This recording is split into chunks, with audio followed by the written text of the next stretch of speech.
Hi, this is Dr. Kapil aka Dr. Cap, Joseph Guy from the Particle Community. Welcome to the 19th of March 2020 episode of the Part-Time Show. I am here today with my special guest that you can see on the screen right now, unless you're listening on the podcast in audio format only, Adam Raheem Willoughby. How are you today, my bro? I'm good. How are you today? I'm excellent. Now, the topic of today is 3D printing, and a lot of the work you're doing we're going to be talking about. I was just hoping you could give us a quick introduction to yourself. Sure. My name's Adam Willoughby. I've been 3D printing for well over 7 to 8 years and fully submerged into it from the very get-go, and pretty much see as much as I can do as pushing and excelling as much as I can with the technologies I've got available. Excellent. Now, how we know each other kind of goes right back to the beginning of that almost. As you sort of mentioned, I actually relocated your shoulder in an A&E. Yep. We got talking and, established, clocked that you're a polymath. You're a very interesting person, very knowledgeable. We talked about a lot of things in a surprising amount of detail, a lot more than I would expect of anyone at 2 or 3 a.m. in the morning on a Friday night. I think causing a lot of gas and air then as well.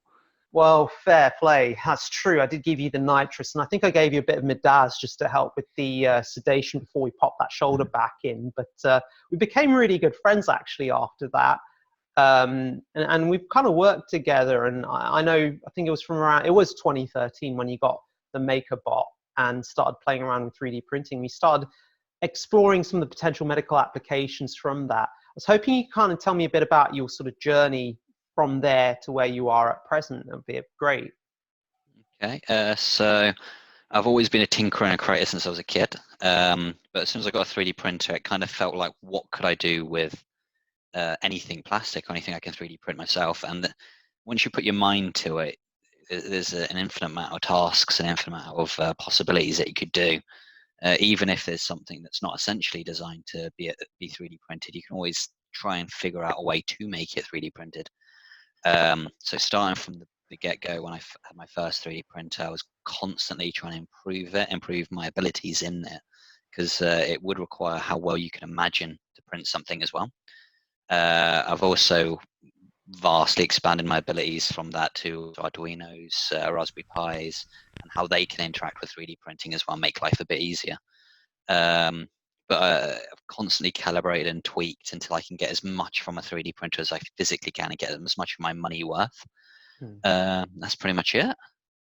Classify myself as a bit of a homemade geek. That's fair enough. The thing is, you've done some really sophisticated stuff that I've seen over the years. I can see an example, and that is nowhere near your peak performance in the background, by the way. But, no, that's a background task in my lunch times. That's just to make a nice model for someone. But you have done, tell me about the Iron Man suit that you made earlier, like the one that you sold recently. Yeah. Someone came to me and wanted an Iron Man suit, so I did give him a price, and I was a bit hesitant to do it because it's a huge, massive task. Anyone that does 3D printing knows it takes hours to print something out in nice quality, and if you're printing out something that's 6 foot tall and about 2 foot wide, you're gonna be printing for a long time and sanding for even longer. But essentially, I kind of used it as a benchmark to see if I could test myself and how I can print something and prototype it. So hopefully I'll send you some images and pictures and videos so you could see. Originally, I 3D printed everything I needed and then started building it up. Once I started building it, I thought, what have people complained to me in the past about 3D print Iron Man suit? Sorry. And I thought, okay, well, I want to make it better than that. People constantly complain about wires hanging out, batteries dying. So I made my Iron Man suit completely modular and wireless, and every part of it had a wireless mechanism to it. So the chest plate not only had the light in and some LEDs that blinked, it also had the sound drivers linked onto a set radio frequency. Same with the back plate. That was completely separate. The helmet was completely separate, so that it was all animatronic, how it opened and closed, and the lights would blink. You'd also have different colors on the lights. And I also designed it to have as much functionality as possible, but also make it as future-proof as possible. So it had about 5 functions inside it. but I allowed it to expand up to 12 different functions.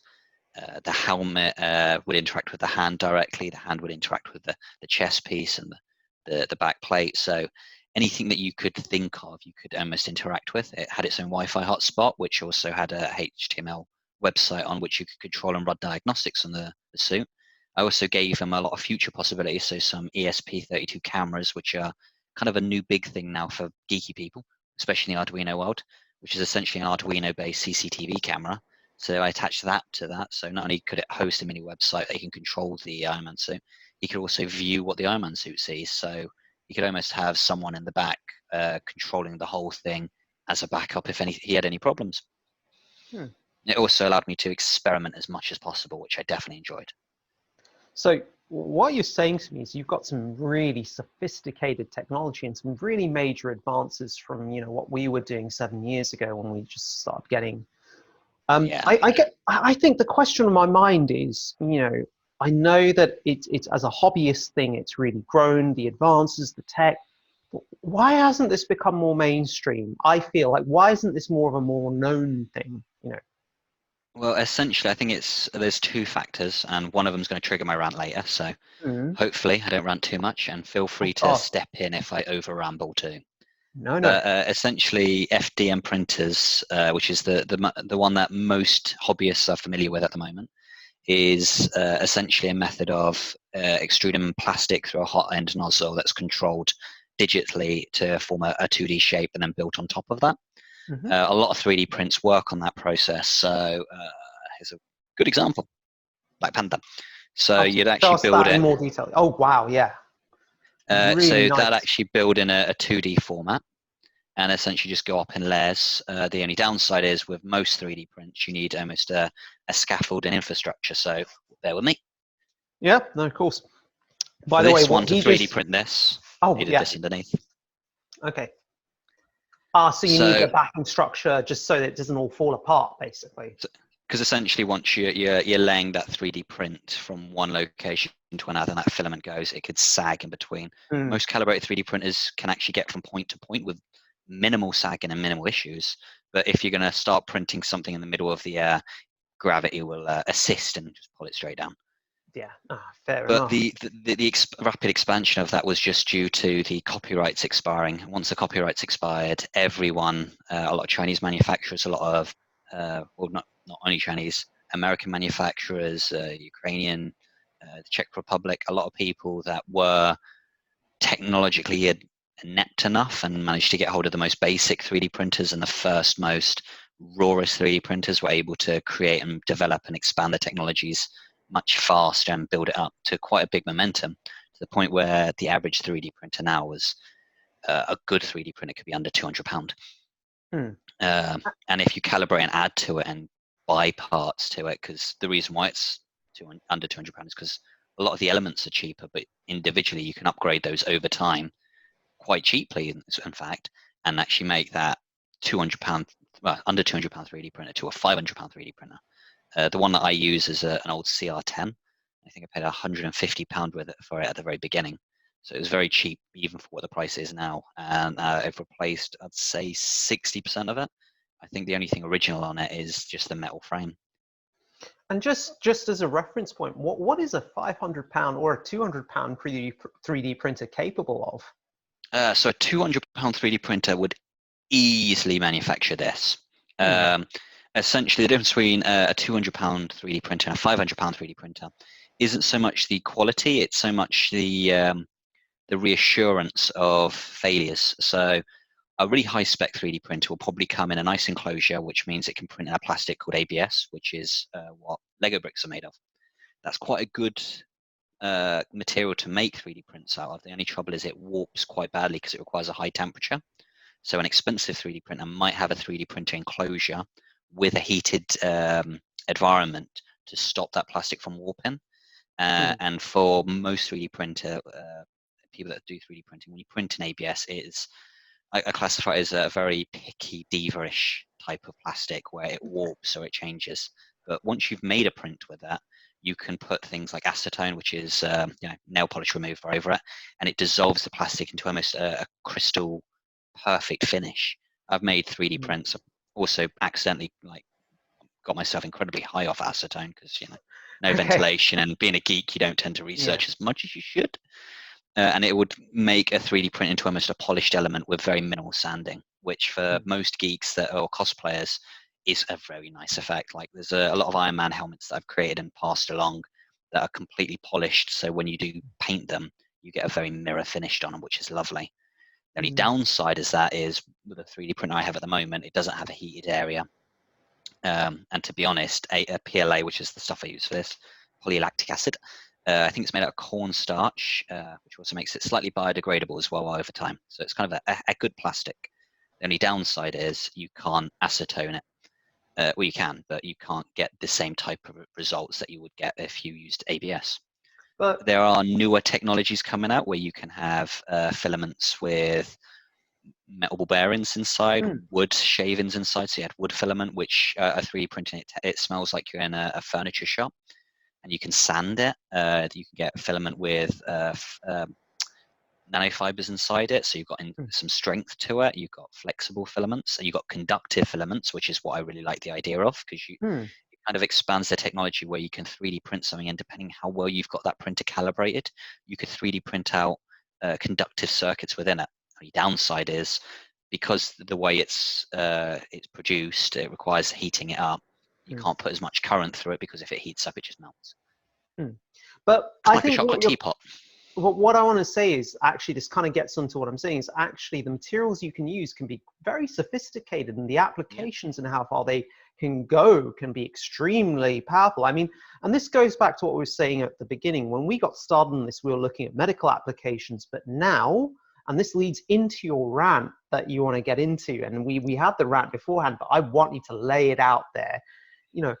There are some really interesting, valid medical applications that may apply to Italy in the current COVID crisis. And I want you to just tell them about it. The shortage of valves. Just run us through it. Okay, so essentially the thing that drives all technology at the moment is competition. The reason why phones constantly get better is because Apple wants to be better than Samsung. Samsung wants to be better than Google. Google wants to be better than Apple. It's constant competition. In regards to these valves, essentially the slower story is there's a hospital in Italy. They ran out of these valves for respirators. Life-threatening situation where you're looking at probably 30 or 40 people dying in front of you. The hospital reached out. Someone came forward with a 3D printer, went into the hospital, and within an hour had a 3D printed prototype. After that first prototype was confirmed and tested, and the doctor signed off on it, they were able to mass produce those valves. Not only that, an additional 3D printer vendor came forward, and they also did it with fused deposition, which is essentially 3D printing on powders. So it's a very, very fine finish to 3D print, making it very strong, almost like resin casted. And they were able to produce it. In this current climate where everyone's pushing for supporting people with the affliction and keeping other people alive, because essentially it's our goal as humanity to try and keep as many of us as alive as possible. It's in our greater good. You'd think that the hospital would be like veiled as a hero, and the 3D printers, the guys that actually 3D printed these, would be classified as heroes. But no. The manufacturer, who charges £1,000 per one of these valves, wanted to try and push forward to sue the people that were saving lives. Now, I suspect nothing could come from it, and let's face it, that'd be a massive backlash. In fact, if a big tech company like Elon Musk knows about this, I recommend you buy them out. Super quick question. How much was it costing to 3D print those valves that were being used and were saving lives? I would say pennies to pounds, maximum £1. If they were using more intensive 3D print methods with powder formats that you were 3D printing over, probably £1, probably $2 or $3 maximum. And these were signed off, and these were being used, and they were working. Is that right? Yep. And the thing is, they must have saved thousands of lives, and it was unlimited stock. It wasn't something that they'd have to instantly take off and clean and polish and put time and effort into hygienically making it ready for the next person. This is something they could physically throw away and instantly get a fresh one for someone, saving time, effort. And if you're thinking at this current climate in Italy, I think that would have saved lives as well, just saving the time and effort to go through that. How many guys was that, just out of interest? I don't know. There's a gentleman online that I follow quite closely called 3D Printing Nerd. I'll give you his link. He's a lovely guy, very friendly, very expressionist, and very, I'd say, is very giving. And when he was explaining this, you could see the hurt in his eyes, the fact that 3D printing managed to save lives, and a company's trying to push it. And a piece of advice for the company that's trying to push it's a lump of plastic. If we can 3D print it, you need to come up with better technologies. This should be the competition. You shouldn't own the patent and say, oh, we hold a monopoly on it. You should own the patent, have a minor monopoly on it, but also champion the ones that have actually made that design available for people that need it at the time.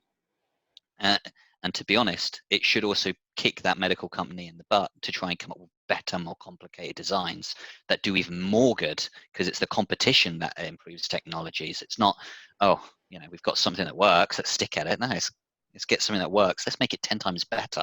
Let's improve this to the point where 3D print companies are, just about to catch up and we're 10 steps ahead. Not they were able to knock this out with an hour of thinking about it. You should be well far into the advancement of technologies. You should be making nanostructures, things that 3D print guys drool at the idea of trying to be able to do at home. You have the capabilities, you have the laboratories, you have the facilities. Why aren't you making them better? And if we can knock these out easy, you should be able to be happy and then leave that as an old technology. I think this is fascinating. I am absolutely loving what you've just, but this really comes into why I think perhaps why the 3D printing industry hasn't gone as far as it could have. We could have a total reversal of the entire manufacturing industry to home-based people with 3D printers at home, downloading the core files. You've got experts being trained, the full decentralization of manufacturing down to a home level to produce really sophisticated technology being impeded by the patent, by a monopoly. Essentially, by all means, I feel like medical companies are kind of the antichrist of the world, because let's face it, if there's a COVID-19 antivirus or antigen out there, they're going to try and make millions off of it before saving lives, which is kind of the exact opposite of the role of humanity. We should be trying to save lives as much as possible. We're not in the Stone Ages or in the previous histories where the strongest survive. It's the smartest survive, and the fact is we're not letting enough people survive. And this we're kind is of where putting money first. Well, and this is where I really want to just start my video and just saying we are having a crisis of artificial scarcity. This idea that we are short on ventilators, that our manufacturing processes can't be fine-tuned, that the technology is there.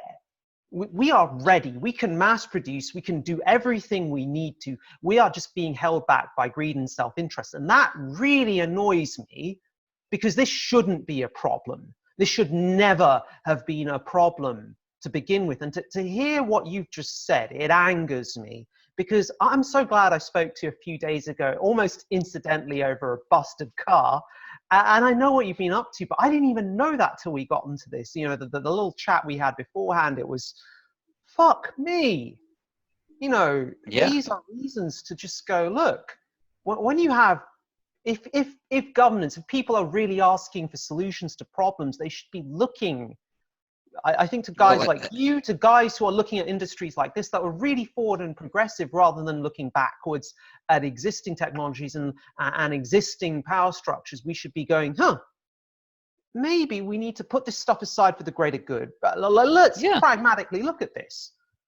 Well, look at it as a thought experiment. If we took away that issue, or the fact that people can make this type of money off of medical advancements, imagine how much further would be technology-wise without these restrictions constantly holding us back.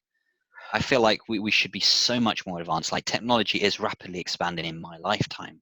Like, the things that I think I can build now at home were just being manufactured maybe 5-10 years ago.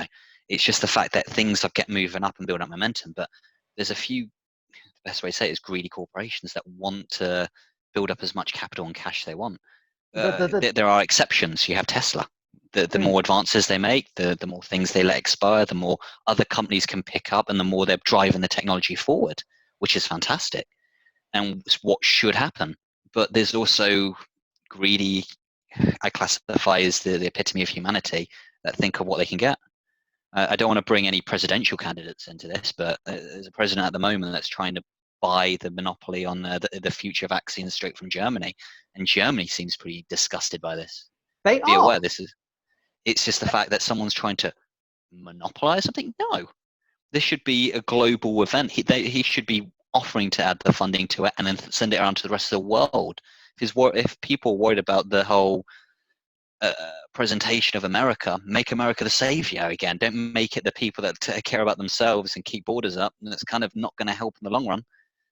You're asking for help outside the country to protect you from people outside the country. Bit of a stupid act. It's fucking crazy, isn't it? It's just fucking crazy. It literally is. It's cutting off your nose to spite your face, and a whole level of stupidity, all based around just on how well you can try and manipulate people. You pretty much nailed it. I mean, look, it goes back to this whole. The other day, I was talking about how empathy is good for civilizations. If you want society and civilization to function, it should work off empathy. Sociopathy, not giving a fuck about other people, wanting to be on top, that works when you're a tribal society that's under attack from another tribe, when you're in a direct conflict. We're not in a direct conflict right now with anybody apart from some fucking disease that should bring us together as a species, as people. Not as a species, as people, as tribes, we should be coming together and working together. And you have people that want to play a game. This is crazy. There are no incentives going into that. There are no incentives for people like that lack empathy to be downsized or put down or to be unsuccessful in our current system. But it goes back to what you say. I'm kind of glad, and I was aware of those headlines. I just wasn't aware of how intricate some of the solutions are already available from the 3D printing sphere. Well, I live in faith that basically intelligence is the new tool. And let's face it, these people that own the companies and own the copyrights, they're not the people that come up with these ideas. It's their employees that have come up with these ideas. And eventually there's going to be enough people that come up with ideas that will beat these people easily into their own game. And I hope to God that I get to see that day, because it'd be lovely to see idiot politicians that profit instead of put other people first, or companies that put wealth in front of providing a service. Eventually, these individual people are the evolutionary tipping stone. We're the ones that, the smarter ones, the ones that can hack, the ones that can think outside the box, the ones that can create something for a few pennies that you charge a few pounds for, or if you charge thousands of pounds for. Because eventually, if there's enough of them, those other people that get the money and get the greed out of it are going to have to die off. And eventually, the faster that happens, the more our civilization is going to advance rapidly. Well, I personally don't want people to die. I want the incentive structures to change to benefit those who are more empathetic. And I think it's a different topic, and it's one I'm going to address later in different talks that I give in different interviews, because this is a whole series. And if you see this whole series, you'll be fucking amazed, Adam. You would be fucking amazed at what we're doing. I look forward to it. Well, it was great chatting to you. It's been great. I almost lost my voice, but it's good. No, this is the way it should be. We should be sharing our ideas. We shouldn't just be keeping them private. Yeah. So decentralization and open source. Definitely. Any last thoughts before you go? And I'm so sorry I interrupted you. No, literally, I think the next few weeks I'm going to be putting some of my mind to making sure what technologies I can create at home, what type of respirators I can make. The idea of putting the respirator in an Iron Man helmet sounds fantastic. I might try and make it a bit less invasive, probably make a Star-Lord mask. Hopefully Marvel won't sue me. And try and give those out, because let's face it, if you've got a few 5-year-olds or 10-year-olds with asthma and you can make them a Star-Lord mask to keep them safe outside so they don't get the coronavirus and they look cool doing it, there's more chance they're going to keep that on. So let's try and do something with that. And if anyone wants to send me their 3D models so I can 3D print it and add that into like an N95 filter, and we can try and make some cool gadgets to actually protect people, feel free. Cool. I have a lot of love for you, bro. So fist bump me. Dude. All right. I'm going to stop recording and listen to those listening, share this stuff, because You only get one chance. Good night. True. Hi. So just to sort of follow on from the interview we did with Adam, I've added this bit on because I've done a bit of reading on some of the claims he's made. And I want to offer a bit of clarification. So when Adam's talking about ventilator valves, he's specifically referring to Venturi valves, which aren't actually mechanical ventilator valves. They are valves that are used to help deliver oxygen to people, though. And the other thing I want to clarify is that those valves, Venturi valves, they don't cost thousands of dollars to make, as may have been implied. They cost a couple of bucks. Now, I've looked into this story a bit more. It was a region in northern Italy. They were really short on Venturi valves, and a local business did step up and start 3D printing these valves and supplying them.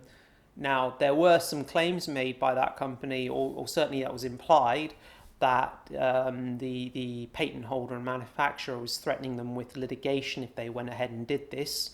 But it since seems that those claims of litigation threats have been weren't true or were withdrawn. I don't really know. All I know is that the manufacturer in that case, it doesn't look like they're going to be sued for anything.